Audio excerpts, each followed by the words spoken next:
Me, 34, HR manager at tech company with 200 employees across engineering, sales, and operations departments spread across 2 floors.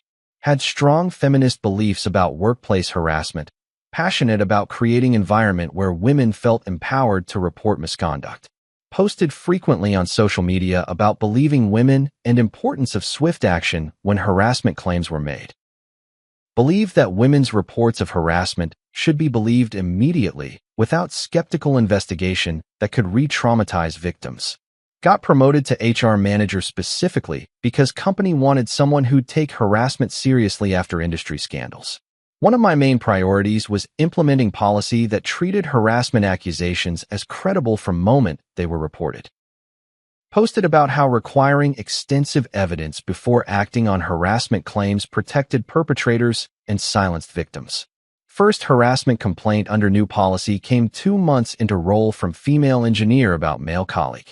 Female engineer named Jessica reported that male developer named Christopher had made inappropriate comment about her appearance. Following new policy immediately placed Christopher on administrative leave pending investigation without hearing his side first. Assured Jessica her account was believed and she'd be protected throughout investigation process. Started investigation by documenting Jessica's account as factual description of what had occurred in workplace. Jessica described Christopher saying her dress looked nice during team meeting, which she'd experienced as sexual comment. Documented this as sexual harassment, creating hostile environment for female employee in professional setting. Interviewed Christopher, who seemed confused, saying he'd complimented her professional outfit, not made sexual comment. Explained he'd said, "That's a professional-looking dress," when she'd mentioned buying it for client presentation.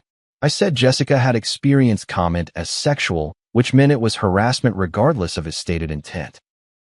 Christopher said he'd complimented male colleagues on professional appearance too, without it being considered harassment.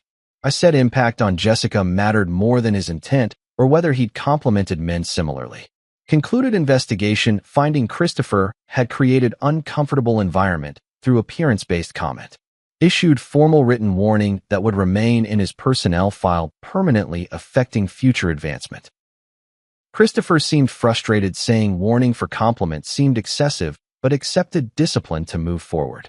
Second complaint came month later from sales coordinator about account manager who'd allegedly excluded her from meeting. Female sales coordinator named Amanda reported male account manager named Vincent had deliberately excluded her from client meeting. She interpreted exclusion as gender-based harassment, attempting to undermine her role and contributions to account. Following policy placed Vincent on leave immediately and began investigation, treating Amanda's interpretation as credible.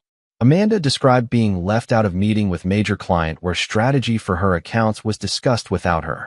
Documented this as gender-based exclusion, creating hostile discriminatory environment for female employee. Vincent explained he'd invited people currently working on active deliverables, and Amanda wasn't assigned to those specific projects. Showed project assignments demonstrating Amanda wasn't working on items being discussed in meeting she'd been excluded from. I said Amanda had experienced exclusion as discriminatory, which meant it had discriminatory impact regardless of project assignments. Vincent argued that including people not working on discussed projects would have been inefficient and confusing for client. I said perception of discrimination mattered more than operational efficiency when female employee felt targeted. Issued written warning for creating environment where female colleague felt excluded and undermined professionally. Third complaint came from administrative assistant about IT manager who'd allegedly spoken to her in condescending tone. Female administrative assistant named Riley reported male IT manager named Gregory had mansplained basic computer concepts to her. She'd experienced his technical explanation as condescending and sexist, assuming she didn't understand technology. Placed Gregory on leave and investigated, treating Riley's experience of condescension as evidence of gender-based harassment. Riley described Gregory explaining how to clear browser cache when she'd asked for help with unrelated technical issue. Documented this as mansplaining, creating hostile environment by assuming female employee lacked technical knowledge. Gregory explained browser cache had been causing the issue she'd reported, so he'd explain solution while fixing it. That he explained technical concepts to everyone when relevant to solving their problems regardless of gender. I said Riley's experience of explanation as condescending mansplaining meant it had been inappropriate regardless of necessity. Gregory seemed exasperated, saying he couldn't do his IT job without explaining technical concepts to people. I said he needed to be more aware of how explanations came across to female colleagues who might experience them as condescending. Issued written warning about communication style, creating perception of gender-based condescension. After 3 months, had processed 12 harassment complaints, all resulting in warnings or discipline for accused male employees. Policies seem to be working, with women feeling empowered to report and company taking swift action protecting them. Posted on social media about successful implementation of Believe Women policy, creating safer workplace for female employees. Got hundreds of supportive comments praising bold stance on harassment and prioritizing women's experiences over skepticism. Started noticing concerning pattern where male employees seemed increasingly anxious and withdrawn in workplace interactions.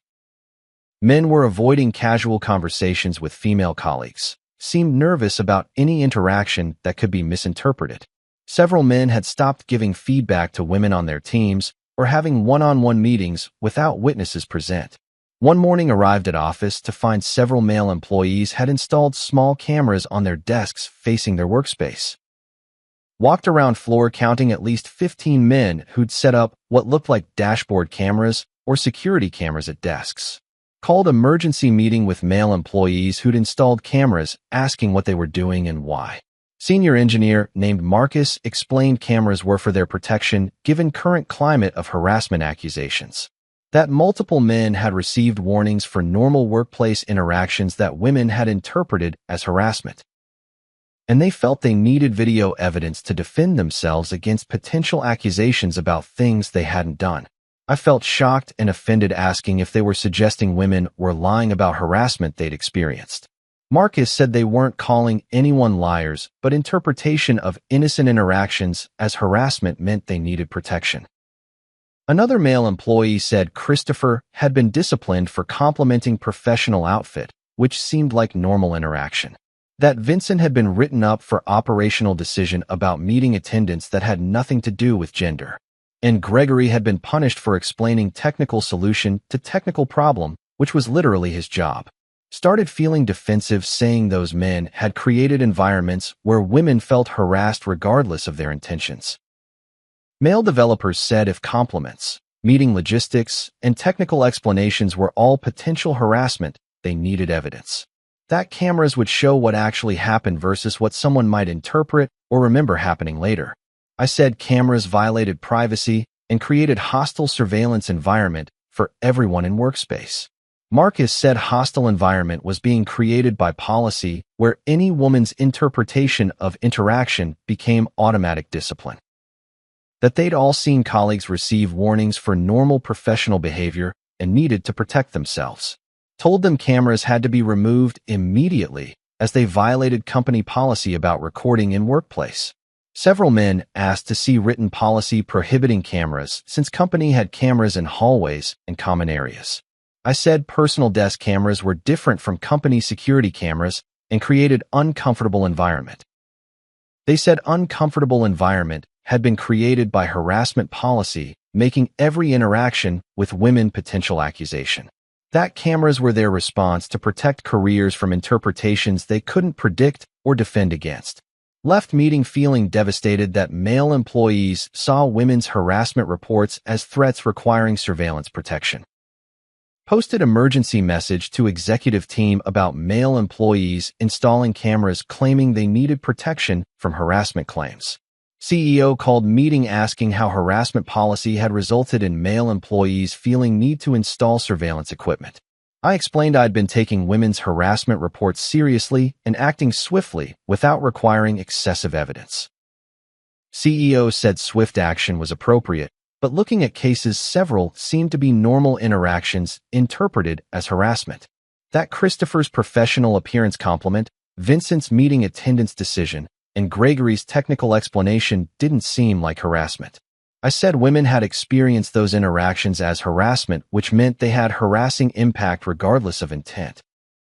CEO said impact was important, but so was intent and reasonableness of interpretation before disciplining employees. That cameras suggested men felt they couldn't interact normally with women without risking discipline for innocent behavior. Asked me to review harassment cases to determine if interpretations had been reasonable or if policy was being misapplied. Started reviewing 12 harassment cases with new critical eye looking at whether complaints reflected actual misconduct.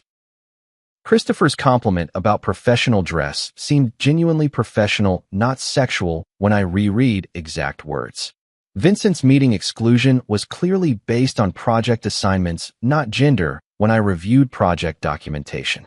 Gregory's technical explanation had been necessary to solve problem Riley reported, and he'd explained similarly to men. In each case, I believed woman's interpretation without questioning whether interpretation was reasonable given circumstances. Realized that treating every interpretation as automatically valid had resulted in disciplining men for normal professional behavior. Week after camera incident, 3 male employees submitted resignation letters citing hostile work environment. Called meetings asking why they were leaving. They said working under constant threat of harassment accusations was unsustainable. Senior developer said he'd stopped mentoring female engineers because giving feedback could be interpreted as mansplaining. Account manager said he'd stopped including women in informal networking because friendly conversation could be called harassment. Project manager said he'd stopped having career development conversations with women to avoid any comment being misinterpreted. All 3 said cameras had been last resort attempt to protect themselves, but they'd rather work somewhere less hostile to men. I said policy was designed to protect women, not create hostile environment for men doing their jobs. They said policy had created environment where any woman could end man's career with subjective interpretation of normal interaction. That they'd watched colleagues receive permanent warnings for compliments, explanations, and operational decisions.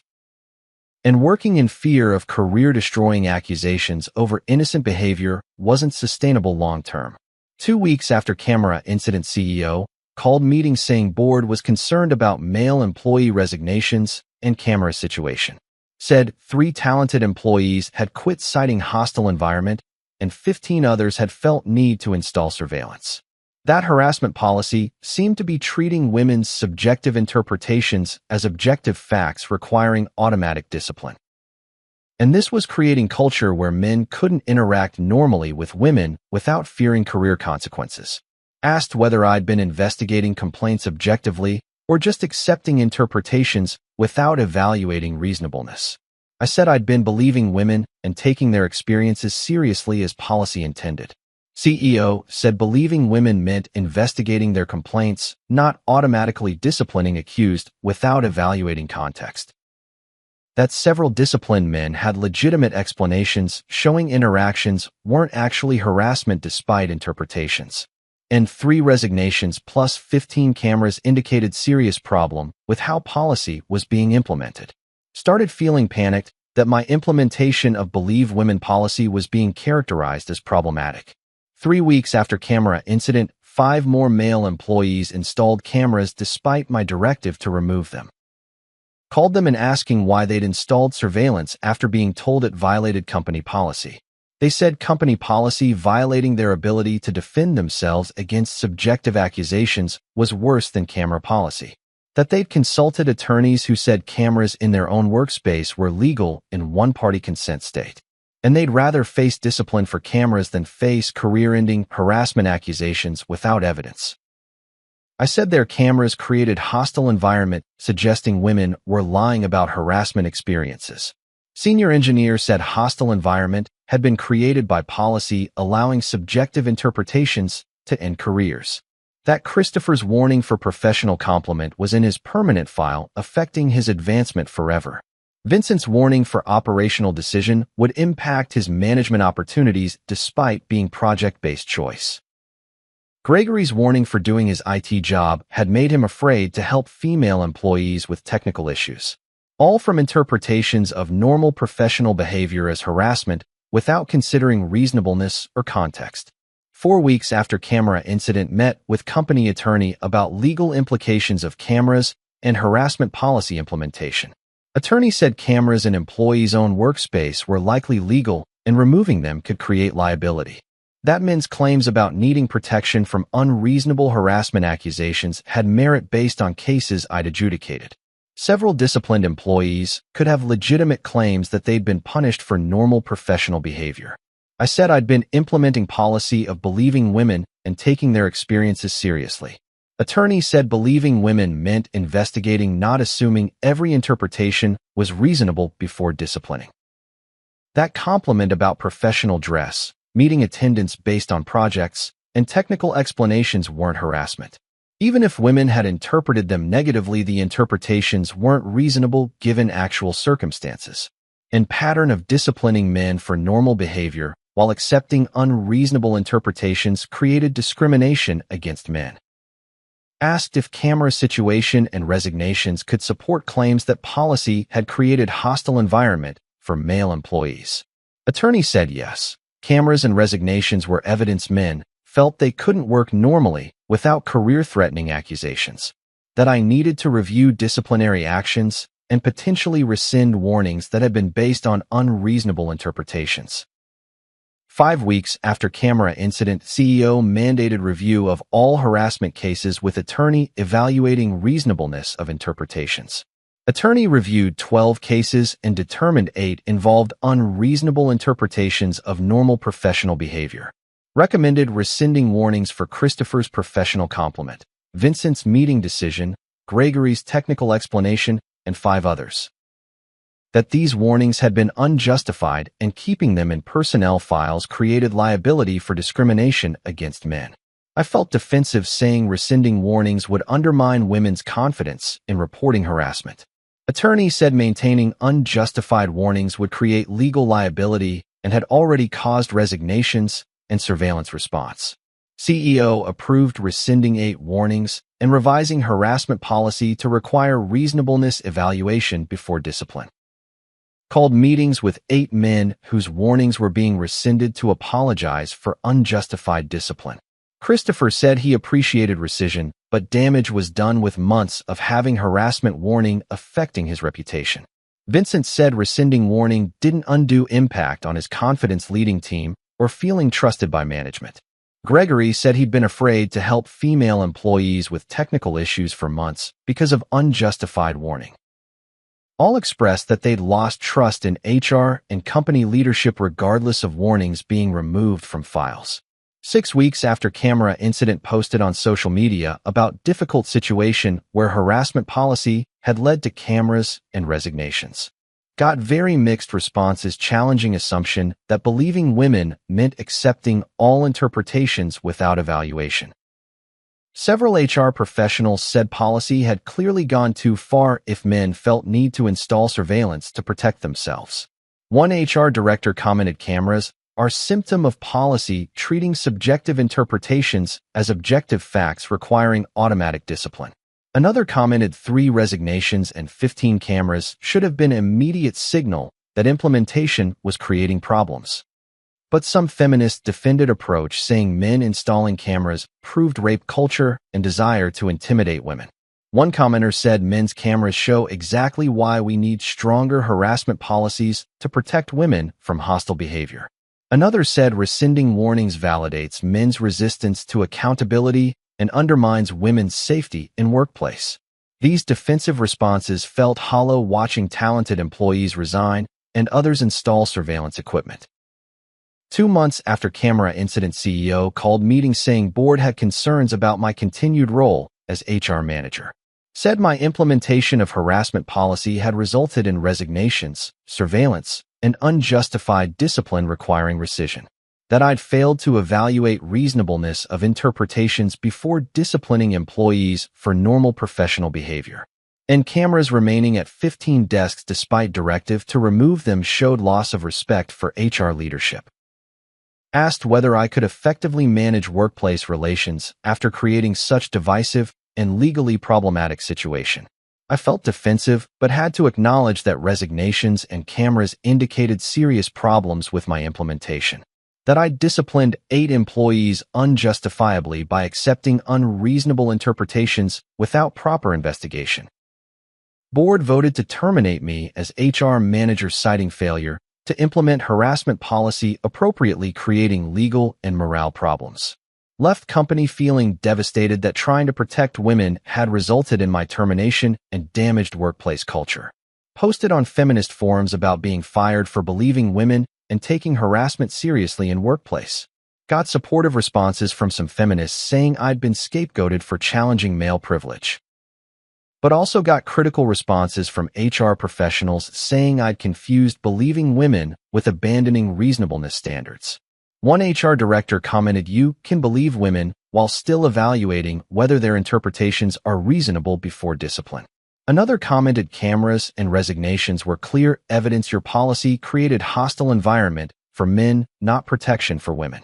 Started therapy to process termination and understand what had gone wrong with harassment policy implementation." Therapist asked what I'd hoped to achieve by automatically accepting women's interpretations as basis for discipline. I said I'd wanted to create an environment where women felt believed and protected when reporting harassment. She asked if accepting unreasonable interpretations had actually protected women or created backlash, undermining legitimate claims. I was quiet because cameras and resignations suggested policy had created problems rather than protection. She said, "It sounds like you'd confused believing women with abandoning evaluation of whether interpretations were reasonable." That Christopher's professional compliment wasn't harassment, even if Jessica momentarily felt uncomfortable. Vincent's meeting decision based on projects wasn't discrimination, even if Amanda felt excluded. Gregory's technical explanation wasn't mansplaining, even if Riley felt condescended to. And treating those normal interactions as harassment had made men afraid to interact normally, creating actual hostile environment. This was painful realization that my policy had created the hostile environment I'd claimed to be preventing. Started thinking about pattern of accepting interpretations without evaluating reasonableness and impact on workplace. Had disciplined men for giving compliments, making operational decisions, and doing their jobs based solely on interpretations. Never questioned whether feelings of discomfort automatically meant behavior was harassment requiring discipline. Men had responded by becoming withdrawn, refusing to mentor women, and installing cameras to protect themselves. And 3 talented employees had resigned rather than work in an environment where normal behavior risked career consequences. 3 months after termination, started consulting work helping companies implement harassment policies without creating hostile environments. First client had similar situation where men had stopped interacting with women to avoid potential accusations. My experience helped them revise policy to evaluate reasonableness while still taking complaints seriously.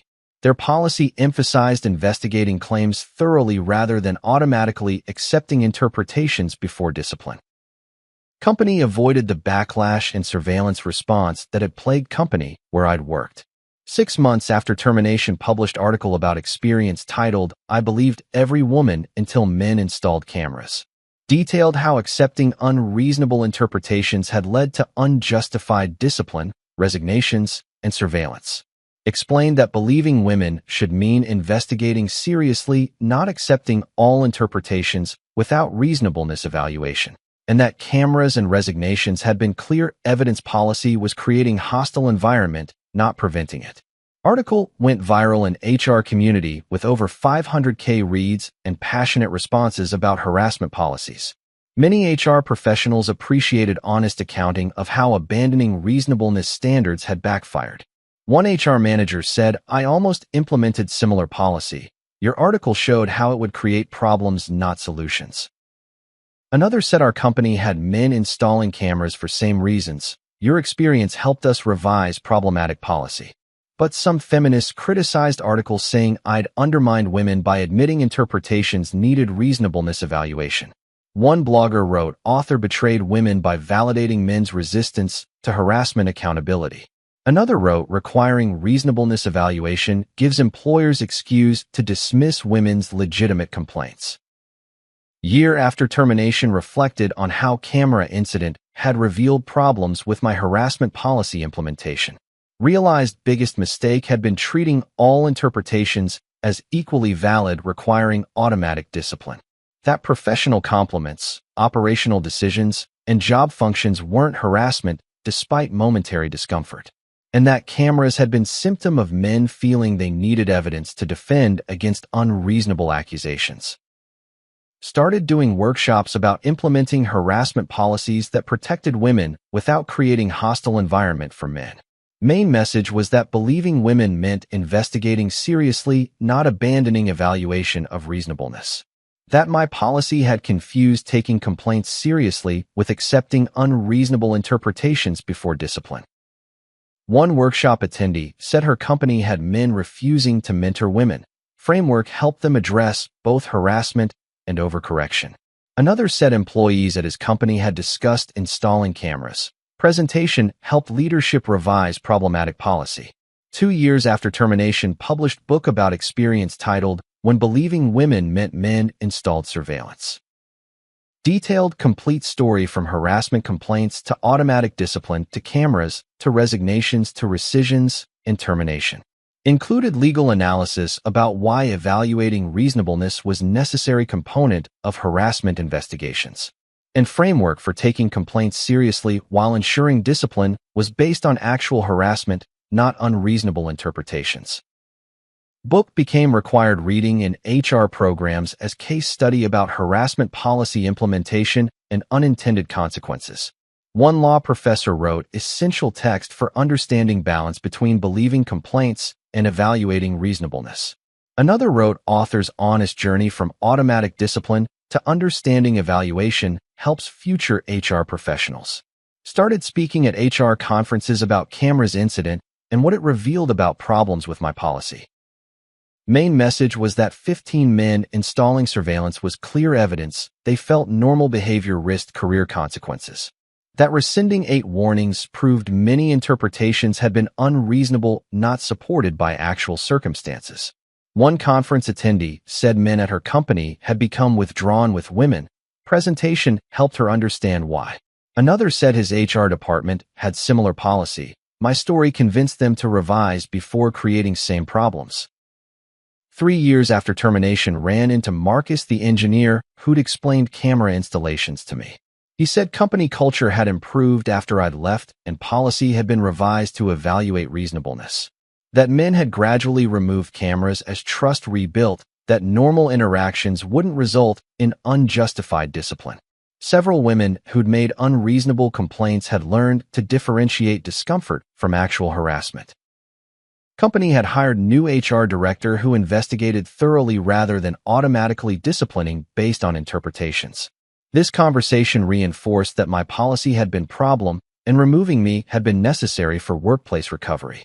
4 years after termination, reflected on complete transformation from HR manager who'd believed every interpretation to consultant teaching proper investigation, evaluating reasonableness before discipline decisions. That cameras had been symptom revealing men felt unable to work normally without career-threatening accusations.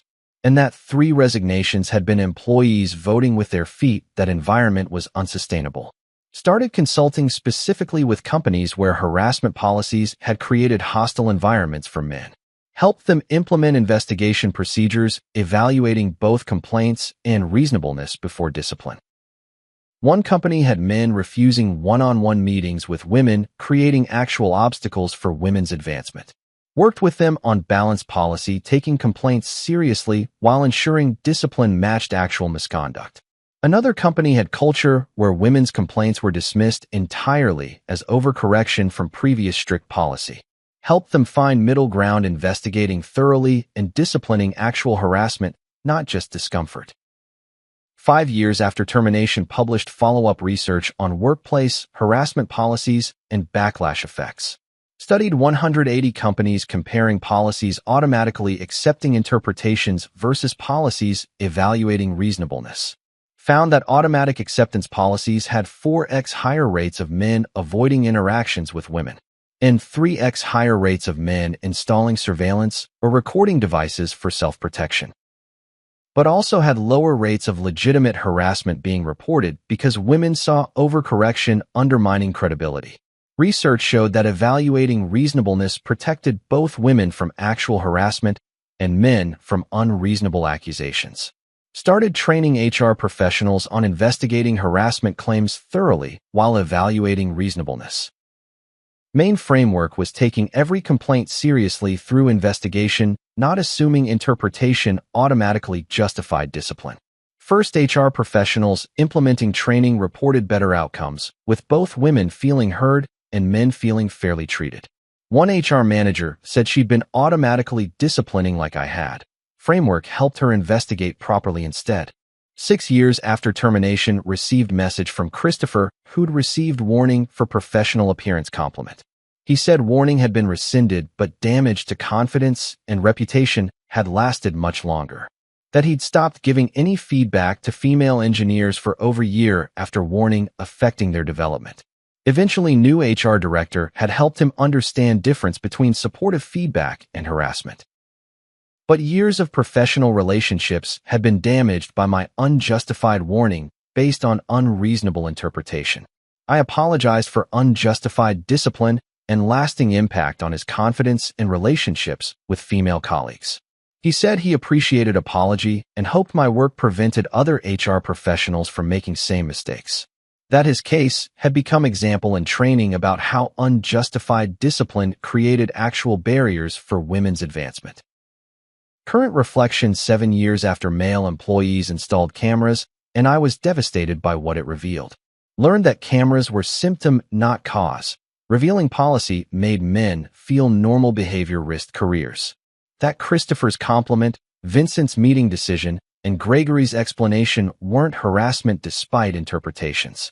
That 3 resignations and 15 cameras were clear evidence policy was creating hostile environment, not preventing it. That rescinding 8 warnings proved many interpretations had been unreasonable, not supported by circumstances. Most importantly, that believing women should mean investigating seriously, not abandoning reasonableness evaluation before discipline. That's what I learned from being devastated when men installed cameras to protect themselves from my policy. From accepting all interpretations automatically to understanding reasonableness evaluation protects everyone. From thinking cameras proved male hostility to recognizing they proved my policy was unjustly threatening careers. That's my complete story about harassment policy leading to surveillance and what it taught about balance and reasonableness. 7 years after cameras, continued consulting work helping companies avoid hostile environments from either harassment or overcorrection. Most impactful work involved companies recognizing early warning signs similar to cameras and resignations. One company had men avoiding women in workplace, intervened before it became entrenched pattern, helped them implement investigation policy that took complaints seriously while evaluating reasonableness before discipline. Another company had women complaining about normal professional interactions, helped them distinguish discomfort from harassment. Worked with complainant on understanding difference between feeling uncomfortable and experiencing harassment requiring discipline. 8 years after cameras published second book about sustainable harassment policies protecting everyone. Detailed framework balancing serious investigation of complaints with reasonableness evaluation before discipline. Included research showing balanced policies prevented both harassment and hostile overcorrection environments. And case studies of companies avoiding problems I created by evaluating reasonableness from beginning. Book became standard text for HR professionals learning to implement effective harassment policies. 9 years after cameras reflected on complete journey from automatic discipline to balanced investigation. Realized that cameras had been gift showing me policy was fundamentally flawed before more damage occurred. That men's surveillance response had forced examination revealing 8 unjustified warnings and problematic implementation. And that my termination had been appropriate consequence for creating hostile environment through unreasonable policy. Started mentoring young HR professionals about avoiding automatic discipline while still protecting harassment victims. One mentee wanted to implement policy accepting all interpretations like I had done. After our work together, she understood evaluation was necessary for both protecting victims and preventing unjustified discipline. Another mentee had already started automatically disciplining, helped her understand she was creating same problems I had. 10 years after cameras reflected on decade of learning from men installing surveillance. Realized that 15 cameras had been clearest possible message that policy was unjustly threatening careers. That I'd been too ideological to recognize message until resignations and attorney review forced recognition. And that Christopher, Vincent, Gregory, and 5 others had suffered unjustified discipline affecting careers and confidence. Current reflection 11 years after male employees installed cameras devastating me with what it revealed. Learned that cameras were a rational response to policy threatening careers for normal professional behavior. That believing women should mean investigating thoroughly, not accepting unreasonable interpretations before discipline. That 3 resignations and 15 cameras were evidence of hostile environment my policy created, not prevented. Most importantly, that rescinding 8 warnings proved reasonableness evaluation was necessary component of harassment investigation. That's everything learned from 11 years of reflection on cameras revealing my policy's fundamental flaws. From devastated by surveillance to understanding it was symptom of threatening normal workplace interactions. From automatic discipline to balanced investigation, evaluating both complaints and reasonableness before action. That's my final lesson about cameras, teaching me harassment policies must protect everyone, not just accept all interpretations.